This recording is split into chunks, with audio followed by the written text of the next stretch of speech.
Public ಟೈಮ್ಸ್ಗೆ ಸ್ವಾಗತ. ವಿದ್ಯುತ್ service wire cut ತಪ್ಪಿದ ದೊಡ್ಡ ದುರಂತ.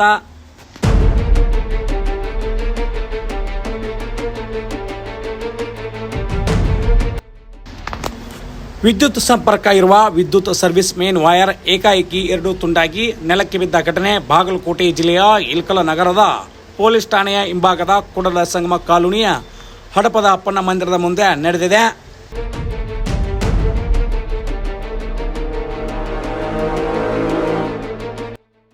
ಹೌದು, ಅದೃಷ್ಟವಶಾತ್ ಯಾವುದೇ ಅಪಾಯ ಸಂಭವಿಸಿಲ್ಲ. ದಿನನಿತ್ಯ ನೂರಾರು ಜನರು ನಡೆದಾಡುವ ಕೂಡಲ ಸಂಗಮ ಕಾಲೋನಿಯ ಮುಖ್ಯ ರಸ್ತೆಯಲ್ಲಿ ಏಕಾಏಕಿ ವಿದ್ಯುತ್ ಮೇನ್ ಸರ್ವಿಸ್ ವೈರ್ ತುಂಡ ಬಿದ್ದಿದ್ದರಿಂದ ಸ್ಥಳೀಯ ನಿವಾಸಿಗಳು ಮತ್ತು ಪಾದಚಾರಿಗಳು ಭಯಭೀತಗೊಂಡ ಘಟನೆ ಮಧ್ಯಾಹ್ನ 2 ಗಂಟೆ ಸಂದರ್ಭ ನಡೆದಿದೆ.